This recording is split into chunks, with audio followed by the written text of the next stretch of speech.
Round up में आपको खुशामदीद। नाजरीन, अक़वाम मुत्तहिदा की इंसानी हकूक़ कौंसिल में इसराइल को इस असले की फ़रोख्त और फरहमी पर पाबंदी की पाकिस्तानी करारदाद अक़वाम मुत्तहिदा में मंजूर हो गई। 8 सफ़ात पर मुश्तमिल करारदाद के हक़ में 28 और मुखालफत में 6 वोट आए, जबकि 13 ममालिक ने वोटिंग में हिस्सा नहीं लिया। करारदाद में इसराइल ने फ़लस्तीनी सरजमीन पर अपना कब्जा ख़त्म करने और गज़ा की पट्टी से गैर कानूनी नाकाबंदी फौरी तौर पर ख़त्म करने का मुतालबा किया गया था। तारीख ये बताती है कि अक़वाम मुत्तहिदा की सलामती कौंसिल ने भी गज़ा में फौरी जंगबंदी की करारदाद मंजूर की थी। बज़ाहिर इसराइल आलमी सतह पर तन्हाई का शिकार दिखाई दे रहा है। वर्ल्ड सेंट्रल किचन के 7 इमदादी कारकुनों की हलाकत के बाद मुत्तहिदा अरब अमारात ने इसराइल के साथ सफारती ताल्लुकात मुनक़ता करने का ऐलान किया है, मगर इसके बावजूद इसराइली जारहियत में कोई कमी दिखाई नहीं दे रही। ज़मीनी हक़ाइक़ ये बताते हैं कि गुज़श्ता साल 7 अक्टूबर से हमास और इसराइल के दरमियान जंग का आगाज़ हुआ था। गज़ा पर इसराइली हमलों के नतीजे में अब तक 33,000 से ज़ायद फ़लस्तीनी शहीद हो चुके हैं। शहीद होने वालों में 9,000 से ज़ायद ख़वातीन, 13,000 से ज़ायद बच्चे मारे जा चुके हैं। गुज़श्ता 6 माह के दौरान इसराइली जारहियत के वजह से 196 से ज़ायद इमदादी कारकुन और 100 से ज़ायद सहाफ़ी मारे गए। इसराइली फ़ौज की जानिब से अस्पतालों को भी निशाना बनाया गया। गज़ा की तकरीबन 20 लाख की आबादी इस वक्त भूख का शिकार है। इसराइल की जानिब से इस वक्त भूख को बतौर हथियार इस्तेमाल किया जा रहा है। बज़ाहिर आलमी ताकतें इसराइल और हमास के दरमियान खुफिया मुज़ाकरात को कामयाब बनाने की कोशिश कर रही हैं, मगर किसी भी किस्म के अमन मुआहदे का इम्कान कम ही दिखाई दे रहा है। अब ऐसी सूरत हाल में सवाल यह है कि गज़ा जंग का इख्तिताम कैसे होगा? आलमी बरादरी कैसे इसराइली जारहियत को रोकेगी? क्या हमास और इसराइल के दरमियान कोई अमन मुआहदा हो सकेगा? हमारे साथ मौजूद है प्रोफेसर हुसैन आलम, माहिर बैनुल-अक़वामी अमूर।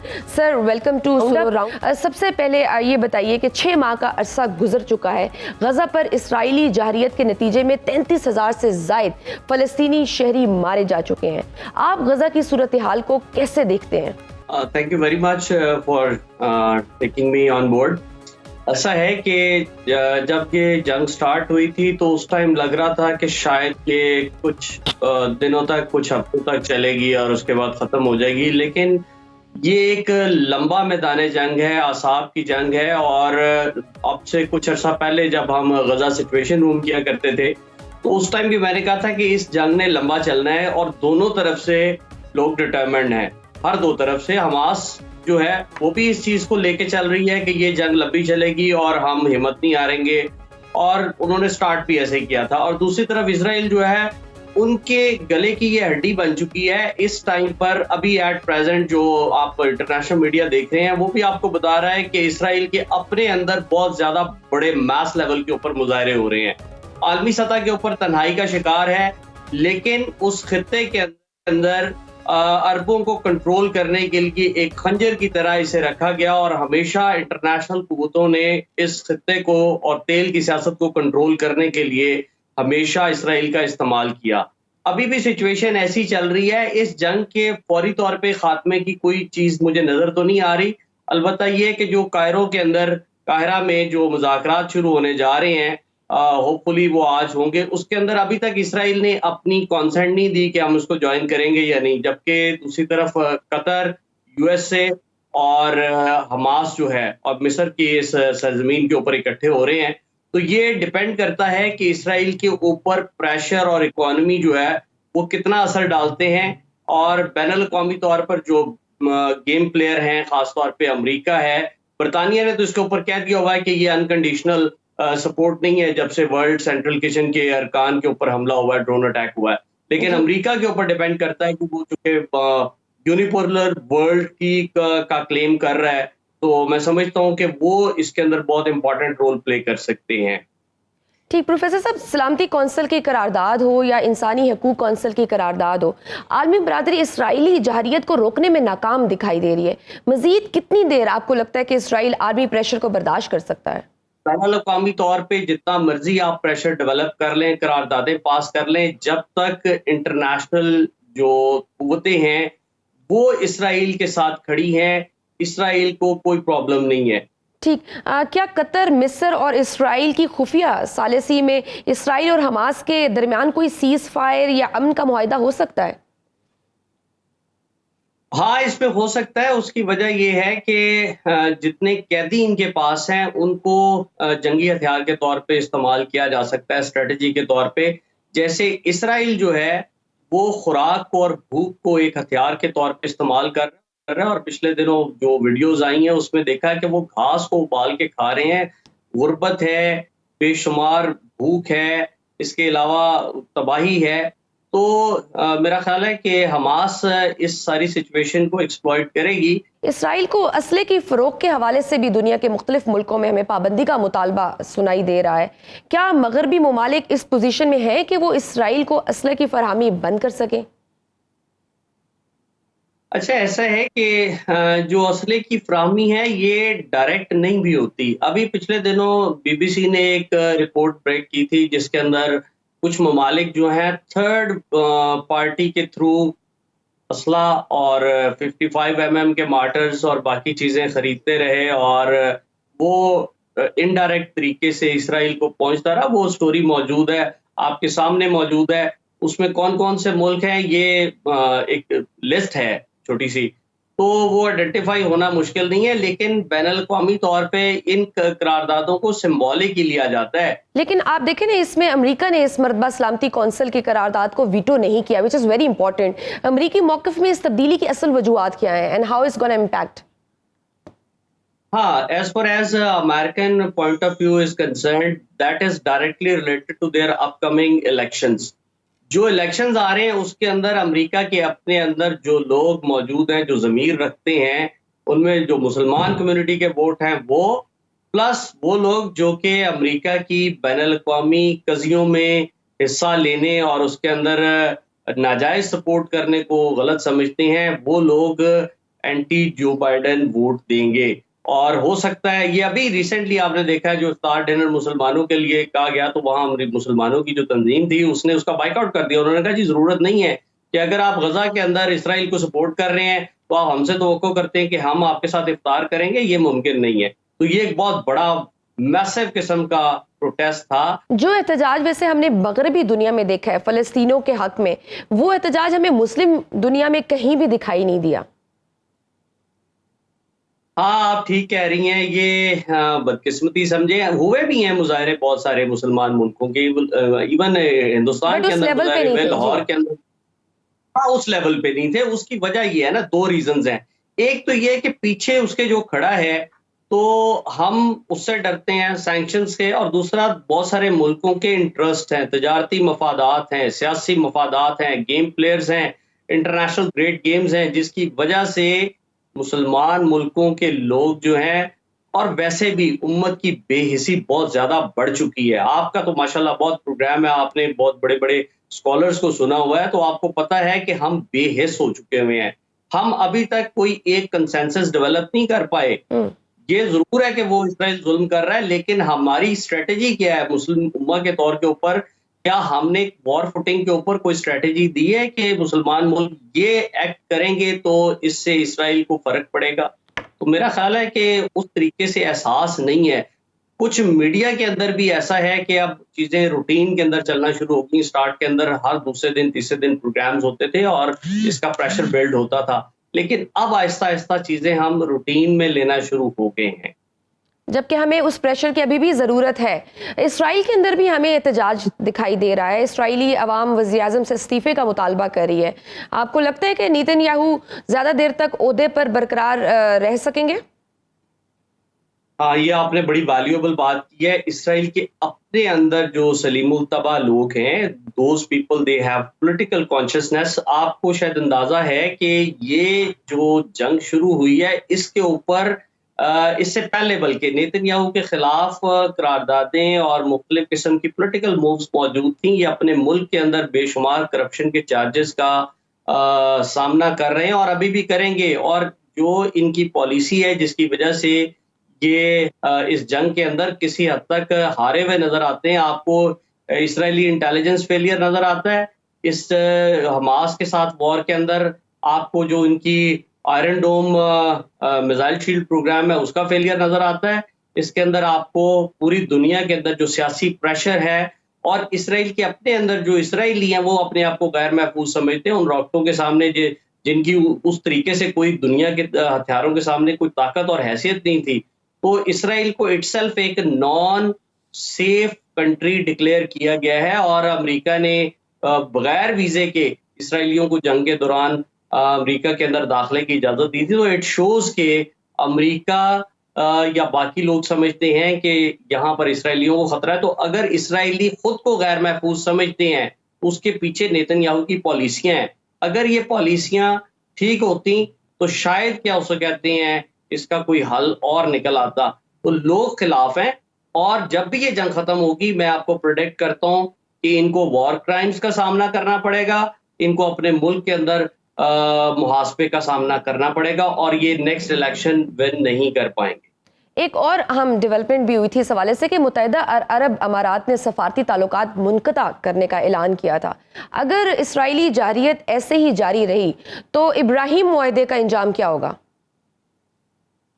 دیکھیں، ابراہیم اکارڈ کے اندر یہ طے پایا تھا کہ آپ نے اسرائیل کے ساتھ تعلقات، سفارتی تعلقات اور جو ٹورزم بیسڈ اکانومی ہے یو اے ای کی، اس کو سپورٹ کرنا ہے. اور اب چونکہ یہ ایشو دوبارہ سے شروع ہو گیا ہے تو میرا خیال میں ابراہیم اکارڈ جو ہے اتنا ویلڈ نہیں رہے گا. اس کے اوپر دوبارہ سے بات انہی چیزوں پہ ہوگی، لیکن دوبارہ سے ہوگی اور نئی سچویشن میں ہوگی.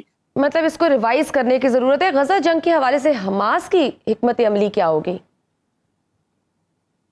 حماس اس کو ایسے ہی لے کے چلے گا جیسے گوریلا وارفیئر چلتی ہے. آپ کشمیر کی سچویشن دیکھ لیں کہ وہاں پر بھی ہندوستان کی بدترین جارحیت کے باوجود وہ جاری رہی اور ابھی بھی چل رہی ہے. تو حماس بھی اس کو کنٹینیو کر رہی ہے، کنٹینیو کرے گی. اور ایک چیز اور ہے، آپ یہ دیکھیں کہ بڑی خاموشی سے کچھ ایسی قوتیں جو اینٹی امریکن ہیں وہ اس میں آپ کو بظاہر تو نظر نہیں آتی، لیکن ایک نان اسٹیٹ ایکٹر اتنی دیر سے اگر سروائیو کر رہا ہے تو یقیناً اس کے پیچھے مختلف انٹرسٹ بیسڈ اسٹریٹجیز ہیں ان ممالک کی جو اینٹی امریکن ہیں.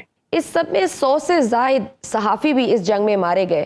کیا اسرائیل بیانیہ کی جنگ بھی فلسطینیوں سے ہار گیا؟ اچھا، دو چیزیں ہیں اس کے اندر. بظاہر تو ہمیں لگ رہا ہے کہ بیانیہ کی جنگ ہار گیا، وہ تو پوری دنیا کے اندر انڈرسٹوڈ ہے. لیکن جو تصویر کا وہ رخ جو سٹارٹ میں انٹرنیشنل میڈیا میں پورٹرے کیا جا رہا تھا، اس کے پیچھے ریزن یہ کہ جو بڑے بڑے میڈیا ہاؤسز ہیں وہ زائنسٹس یا اسرائیلیوں کے قبضے میں ہیں. ہمیں آہستہ آہستہ پتہ چلا کہ زائنسٹ اور زائنزم جوڈائزم اور زائنزم دو علیحدہ علیحدہ فلسفیز ہیں، اور ہمیں اس کے اندر ڈفرینشیٹ کرنا چاہیے. بے شمار لوگ جو ہیں، جو جیوز ہیں، وہ بھی اسرائیل کی اور امریکہ کی ان پالیسیوں کے خلاف آپ کو نظر آتے ہیں، اور یہ میڈیا کی وجہ سے ہوا ہے. میڈیا اگر نہ ہوتا یا ایون سوشل میڈیا اگر نہ ہوتا تو شاید ہمارے تک ڈائریکٹ ایکسیس نہ ہوتی اسرائیل کی اور حماس کی جنگ کے اندر فلسطینیوں کی صورتحال جاننے کی. بہت شکریہ پروفیسر حسین عالم صاحب آپ کے وقت کا. مجھے لینی ایک چھوٹی سی بریک کے بعد دوبارہ حاضر ہوتے ہیں.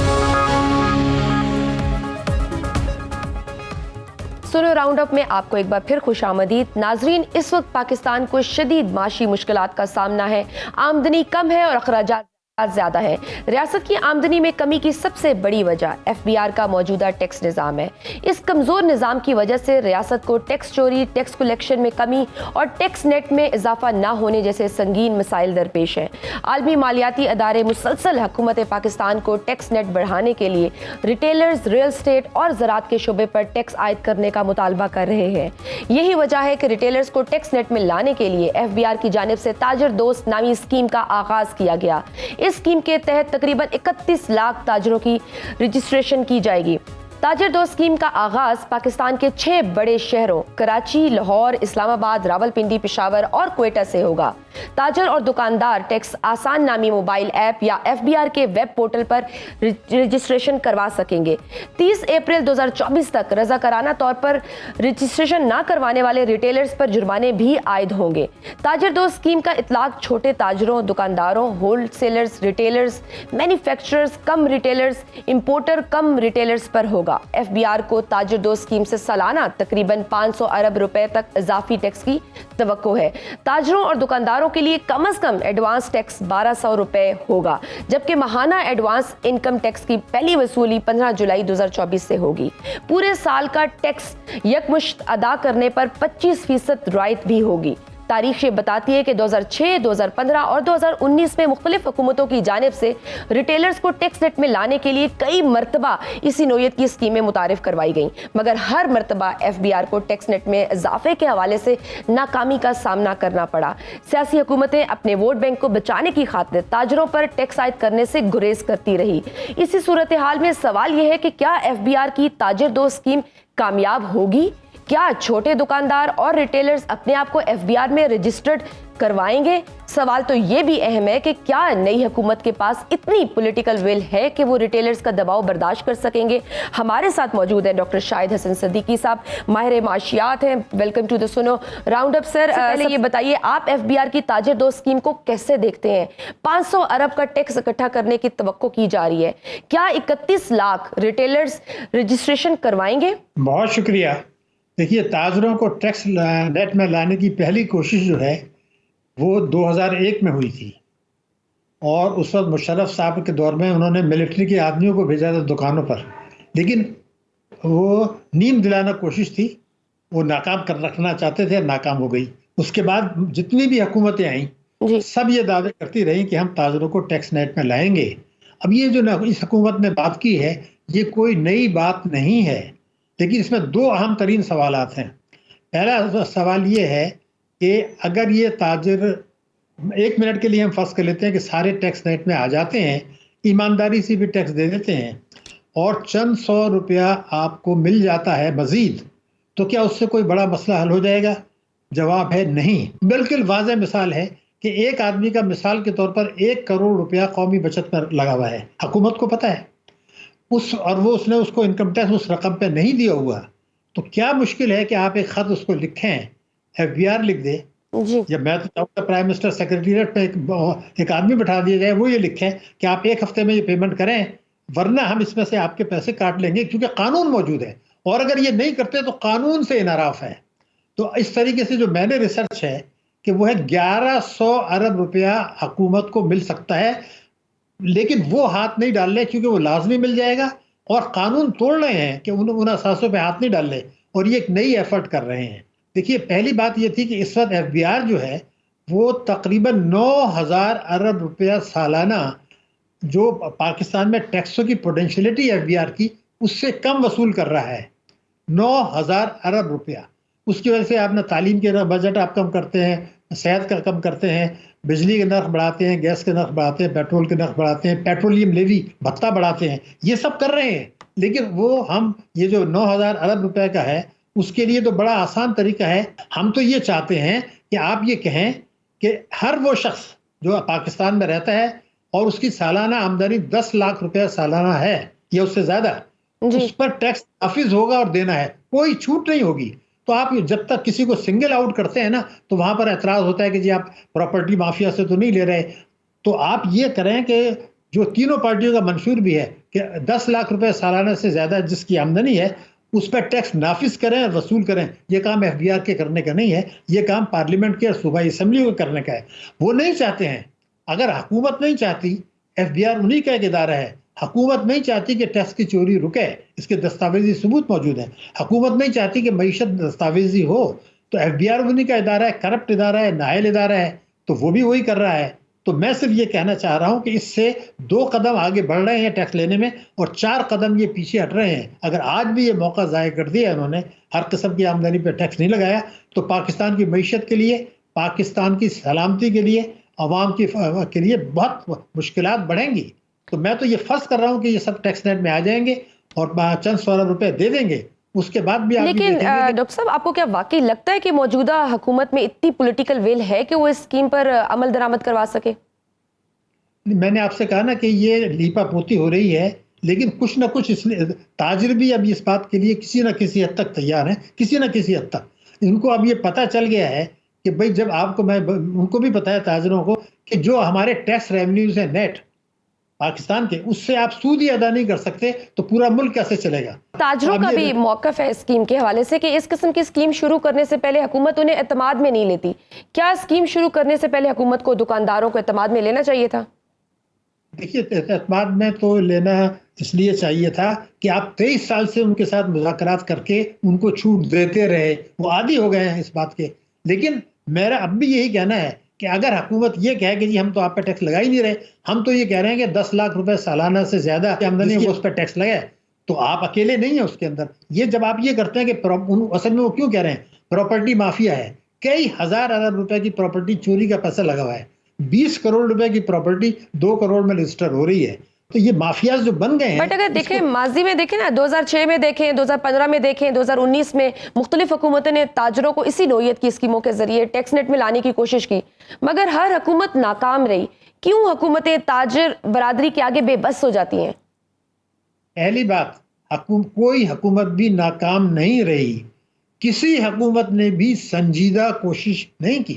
9 करोड़ लोग ऐसे हैं पाकिस्तान में बेचारे जो जिनके पास मोबाइल है, वो अब लोग प्लम्बर हैं, इलेक्ट्रिशियन हैं, ड्राइवर हैं, चौकीदार हैं, मासियां हैं, 9 करोड़ लोग हैं, उनसे हुकूमत 15% टैक्स ले रही है। किस बात के ले रहे हैं भाई? वो उनकी आमदनी तो 6 लाख रुपए से कम है, तो वहां तो आप जुल्म कर रहे हैं 9 करोड़ आदमियों के साथ, वो उनकी कोई वॉइस नहीं है। फिर आप ये देखिए कि जिनकी आमदनी खवातीन हैं, पेंशनर्स हैं, आम लोग हैं जिन्होंने बैंक में 20-25 लाख रुपए रखा है, उनको अगर 2-4 साल में 2 लाख रुपए मिल जाता है मुनाफा, तो वो टैक्स देने के पाबंद नहीं है, क्योंकि 6 लाख से कम पे टैक्स नहीं है। उनसे आप 30% ले रहे हैं, क्यों? क्योंकि वो फाइलर नहीं है। भाई वो फाइलर क्यों हो जब उनकी आमदनी 6 लाख नहीं है? तो एक तरफ 9 करोड़ लोग हैं, लाखों लोग हैं जो बैंकों में खाते हैं, कौमी बचत में। डॉक्टर साहब, पिछले माली साल में तनख्वाहदार तबके ने 264 अरब रुपए का टैक्स अदा किया, जबकि मौजूदा माली साल के पहले 8 माह में तनख्वाहदार तबके ने 217 अरब रुपए का टैक्स जमा कराया है। इसके मुकाबले में अगर आप देखें रिटेलर्स, तो उन्होंने 11 अरब रुपए का टैक्स अदा किया। तनख्वाहदार तबका मजीद कितना बोझ उठाएगा?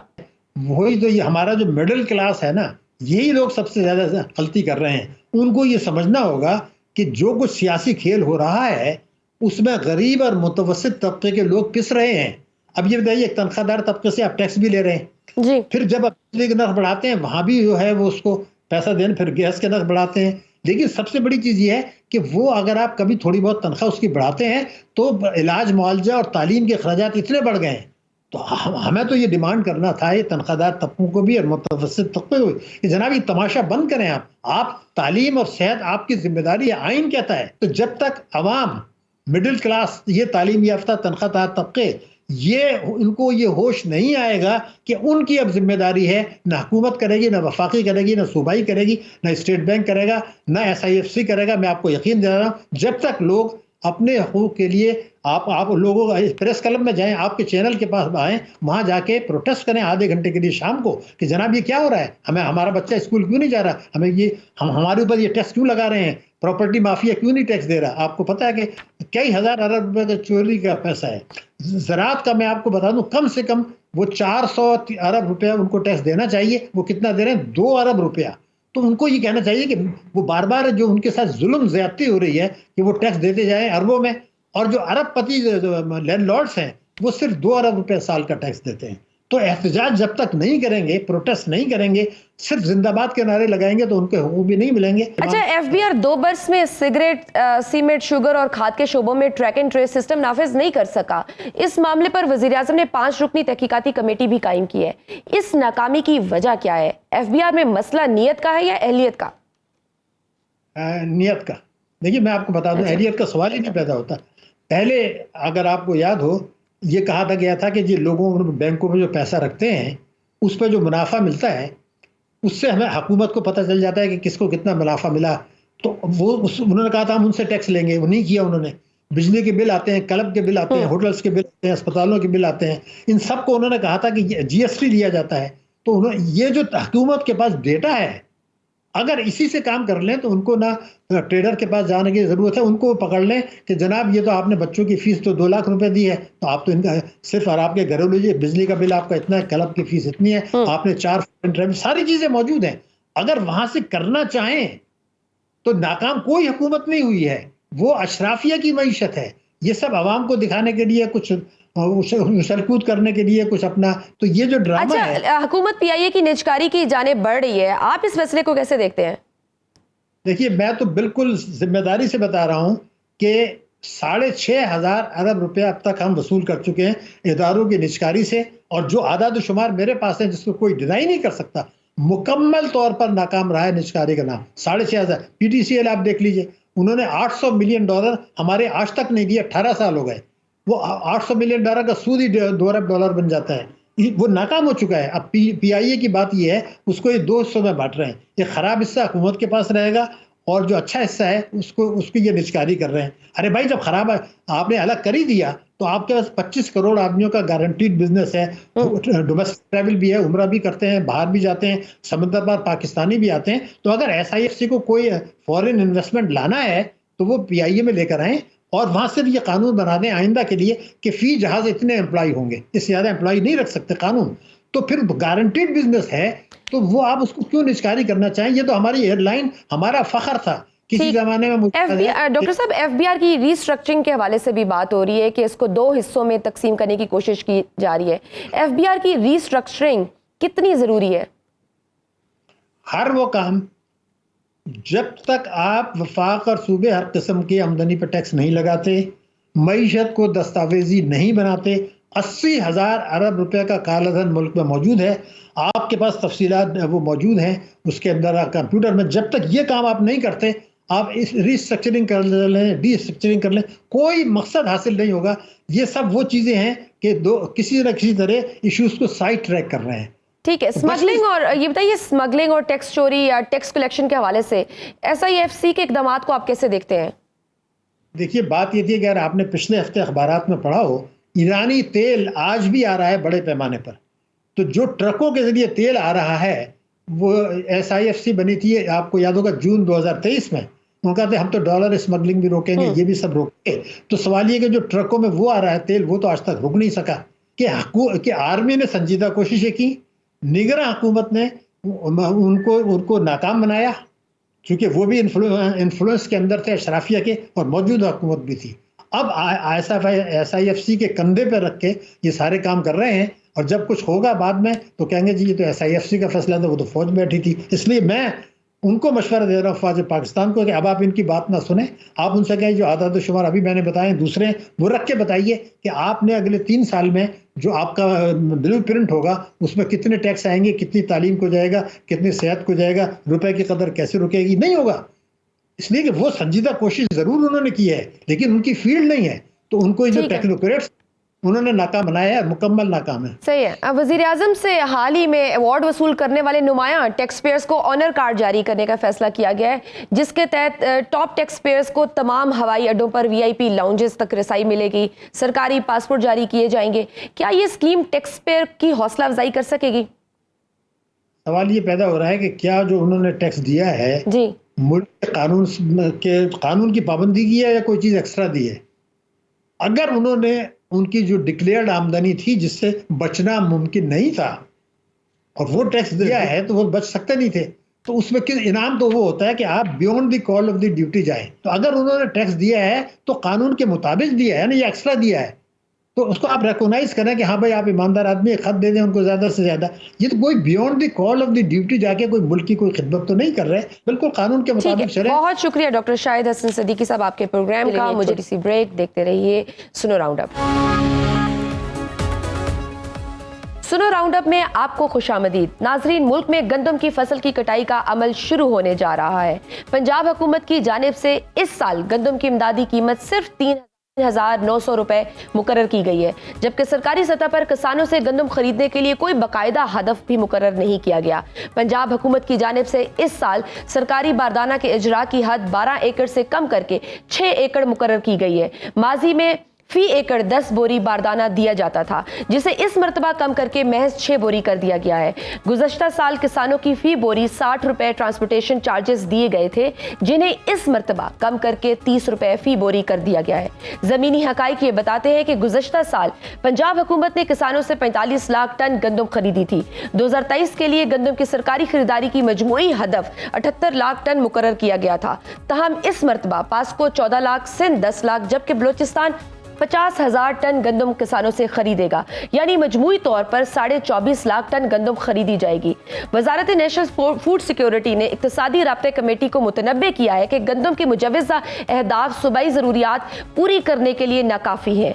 दूसरी जानिब किसान पंजाब हुकूमत की इस नई गंदम पॉलिसी को अपने माशी कत्ले आम से तशबीह दे रहे हैं। किसानों का मौक़िफ़ है कि आटा माफिया और मिडिल मैन को फ़ायदा पहुंचाने के लिए किसानों का माशी इस्तेसाल किया जा रहा है। सवाल यह है कि क्या पंजाब हुकूमत की जानिब से मुकर्रर करदा गंदम की इमदादी कीमत नाकाफ़ी है? सवाल तो ये भी अहम है कि अगर रियासत ने किसानों से बर वक्त गंदम ना खरीदी तो क्या मुस्तकबिल में हमें आटा बहरान का सामना करना पड़ सकता है? हमारे साथ मौजूद हैं ऑल पाकिस्तान किसान फाउंडेशन के चेयरमैन सैयद महमूदुल हक बुखारी साहब। सर, हम आपको वेलकम कहते हैं। ये बताइए, पंजाब हुकूमत ने 3,900 रुपए गंदम की इमदादी कीमत मुकर्रर की है, क्या किसान इस इमदादी कीमत से मुतमईन है? जी, अस्सलाम वालेकुम, शुक्रिया सजिया, आपका भी और सुनो टीवी का भी। गुजारिश ये हरगिज मुतमईन नहीं है।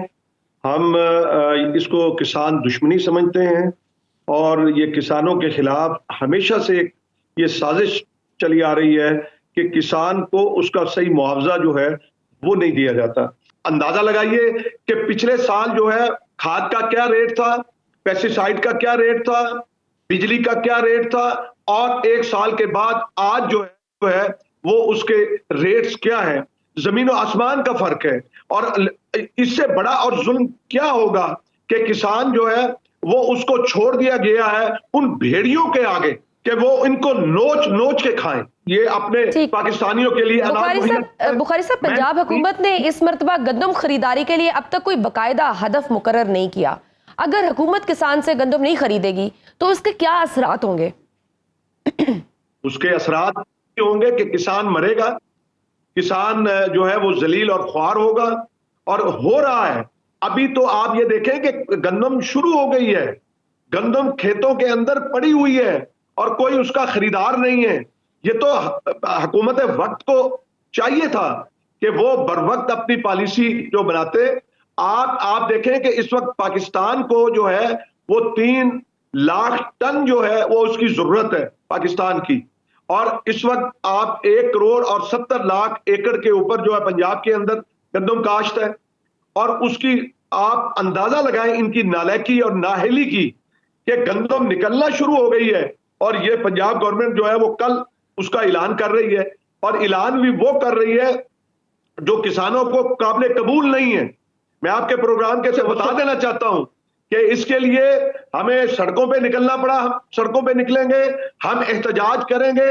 मैं अब क्या तो आपको क्या लगता है, क्या मिडिल मैन को फायदा पहुंचाने के लिए हुकूमत की जानिब से ये पॉलिसी बनाई गई है? देखिए शिजा, मैं पहले खाद की बात आपको बता दूं कि 112 अरब की सब्सिडी जो है वो हड़प कर ली गई जी। क्या उनको कोई पूछेगा? 152 अरब रुपए, 152 अरब रुपए।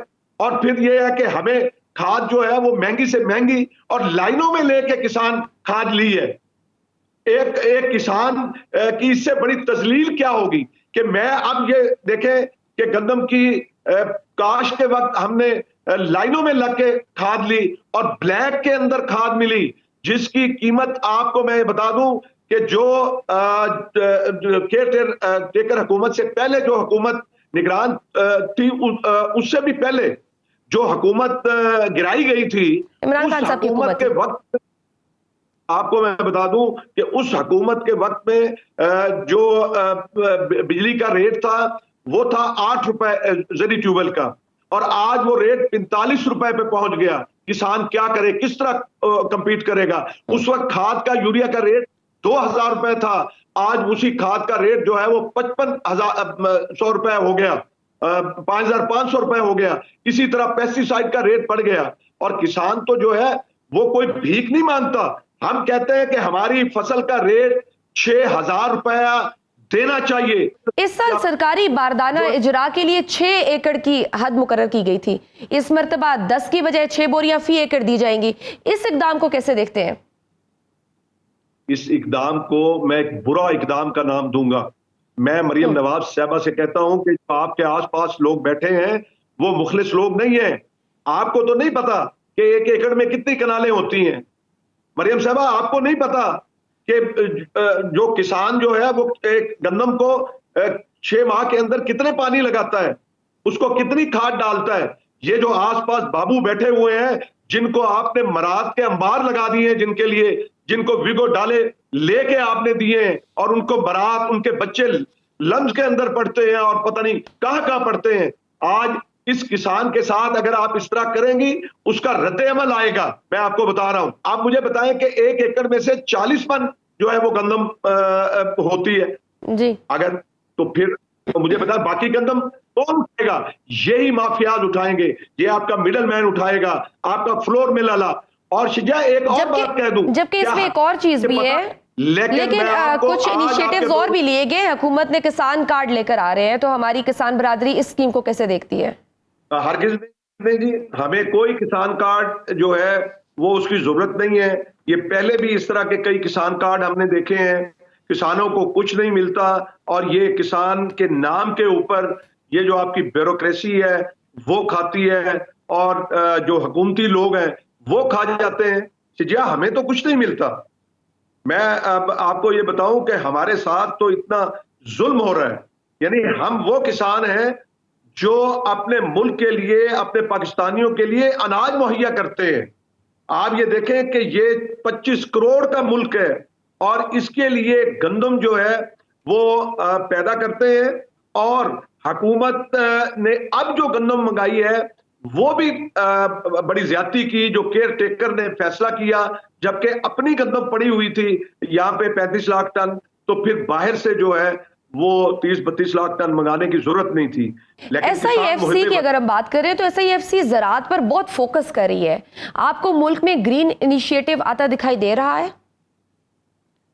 जी शिजिया, मैं आपको बताऊं कि हमने जो हमारे आर्मी चीफ साहब हैं, जब उन्होंने ग्रीन इनिशिएटिव का ऐलान किया तो हमने उसको सपोर्ट किया है। हम अब आपके चैनल के तवज्जुह से आर्मी चीफ साहब से भी मैं मुतालबा करता हूं कि ये जो खिलवाड़ खेला जा रहा है गंदम के साथ, SIFC वालों को भी इस बात का नोटिस लेना चाहिए। अब किसान का दाना दाना इनको खरीद करना चाहिए। मैं कहता हूं कि प्राइवेट सेक्टर को आगे आना चाहिए, वो इस मजलूम किसान के लिए खड़े हों, वो सिर्फ अपने ही पेट को ना देखें। अगर हुकूमत ने आपकी बात ना मानी तो किसानों का अगला लाहेअमल क्या होगा? अगला हम शदीद एहतजाज करेंगे, हम सड़कों पे आएंगे, हम अपने बच्चों का मुआशी कत्ल हरगिज नहीं बर्दाश्त करेंगे।